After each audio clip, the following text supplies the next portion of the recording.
Well, congratulations, America. You did it! You effed around, and now you're finding out.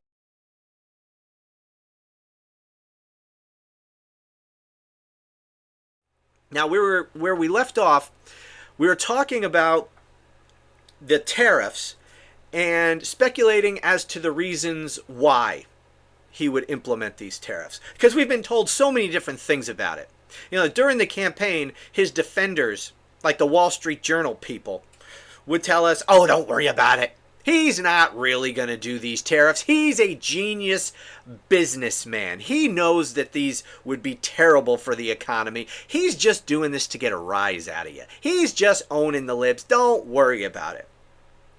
Then we were told by some of the same people that this is a negotiation strategy, don't you know? He's the world's greatest negotiator. And this is just about getting the upper hand in a negotiation. But don't worry, he's not really going to implement these tariffs. Of course, Donald Trump wasn't saying really any of that. For Trump, he was telling us it was about a couple of things. Number one, it was about making America great again. His tariffs are going to force businesses around the world to relocate their manufacturing operations in the United States, right? So that was what they're going to do. Also, they were going to generate massive amounts of revenue. Tariffs, the most beautiful word in the English language. We're going to make so much money. The United States has never been so rich as with my tariffs. Remember that? He says it all the time. He says we're going to make so much money from these tariffs that we're going to be able to eliminate the income tax. We don't need no stinking income tax. We're going to make so much money with tariffs. And on top of that, we're going to have so much extra money that we're going to be able to completely pay off our $36 trillion national debt. This is what he says. Now, here's a question.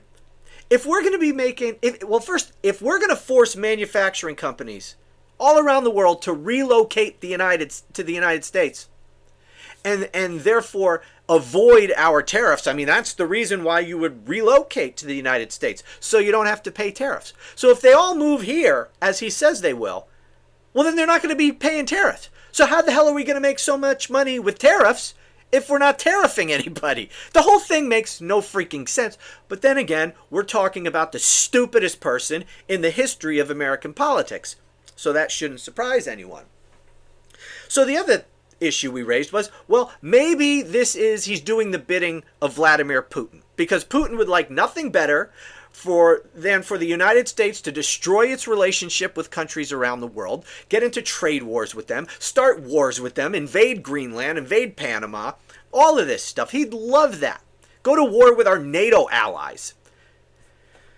Crash our economy. That's what he would really love. He would love to see a weakened United States. So if his hand puppet can destroy our economy, that's awesome for Putin. So there's that. There's also the idea, well, maybe he's doing this for control. I mean, he is a wannabe dictator, or really sort of a de facto dictator, since Congress isn't doing their job to keep him in check, and he can virtually do whatever he wants. So maybe it's that. Because you can use these tariffs to try to force companies to do whatever you want. You don't want these tariffs, you better give me some money. You better put it in my pocket right now. Or you better punish people who I want you to punish. Or you better support me for my third term. Or whatever he wants to extract from them. Tariffs are a way to get leverage. Maybe that's it. Now, to that end, I came across a tweet thread from Senator Chris Murphy of Connecticut, who is really been fantastic on a lot of issues lately, and he puts all of this into perspective. He thinks this is all about dictatorial power. So I want to share this tweet thread with you. Let me pull it up here. Okay, here's what he wrote. Those trying to understand the tariffs as economic policy are dangerously naive. No, the tariffs are a tool to collapse our democracy, a means to compel loyalty from every business that will need to petition Trump for relief. This week you will read many confused economists and political pundits who won't understand how the tariffs make economic sense. That's because they don't. They aren't designed as economic policy. The tariffs are simply a new, super dangerous political tool. You see, our founders created a president with limited and checked powers. They specifically put the power of spending and taxation in the hands of the legislature. Why? Because they watched how kings and despots used spending and taxes to control their subjects. British kings used taxation to reward loyalty and punish dissent. Our own revolution was spurred by the king's use of heavy taxation of the colonies to punish our push for self-governance. The king's message was simple: stop protesting and I'll stop taxing. Trump knows that he can weaken and maybe destroy democracy by using spending and taxation in the same way. I don't know if Trump knows any of that. I don't think Trump has come up with any of this on his own. Trump is a figurehead puppet. He is far too stupid to come up with any of this strategy. But the people around him, they certainly know. So I agree. Anyways, continuing. He is using access to government funds to bully universities, law firms, and state and local governments into loyalty pledges.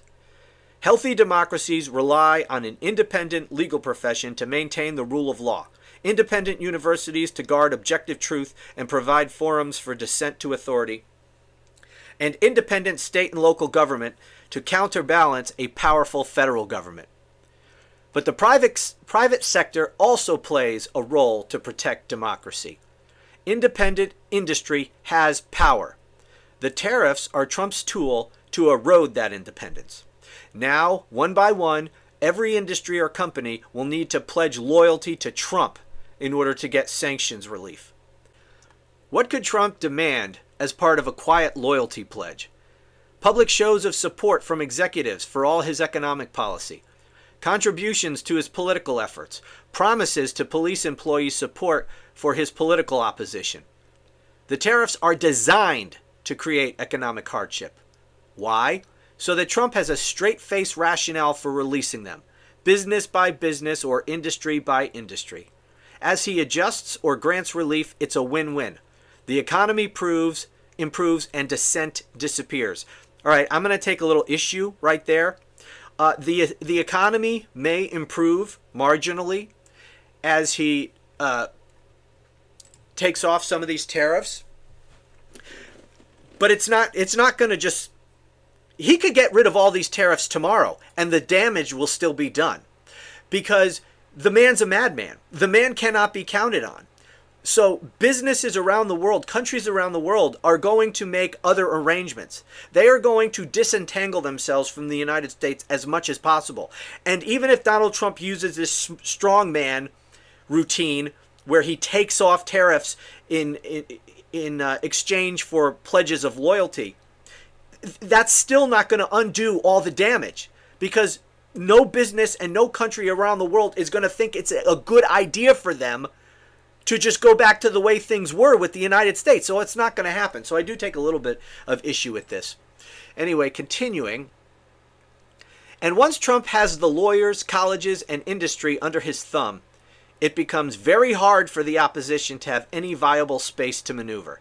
Trump didn't invent this strategy. It's the playbook for democratically elected leaders who want to stay in power forever. The tariffs aren't economic policy. They are political weapons. But as long as we see this clearly, we can stop him. Public mobilization is working. Today, a few Republicans joined Democrats to vote against one set of tariffs. The people still have the power. So this was an excellent tweet thread by Senator Murphy. And I don't know if he's planning on running for president. I kind of think he is, based on a lot of things. But he really is fantastic on all this. And he's exactly right. I mean, this is the playbook for, dictators who come to power in democratic societies. This is what they do. Is that what Donald Trump is up to? Certainly seems like it. Anyway, one other thing. I came across this. I'm going to show you a tweet from somebody. I don't know who this person is, but I get this all the time. So let me pull this up. This person writes, I'm wholeheartedly convinced Donald Trump is tanking the economy to incite a revolution so he can declare martial law. So, and this has like almost 20,000 likes at this point. So the idea that he would intentionally tank the economy so people would rise up in protest and then he would declare martial law. Well, the reason why I want to bring this up is because I don't put it past him, so don't get me wrong. There's nothing that I say is beyond Donald Trump, is too crazy for Donald Trump to try, is too awful, too dictatorial for Donald Trump to try. I put nothing past him.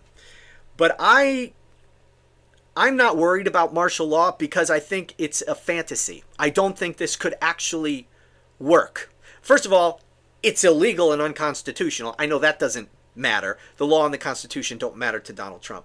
But I only say that because a lot of people seem to think that it is legal, that there is some legal or constitutional mechanism for Trump to impose martial law.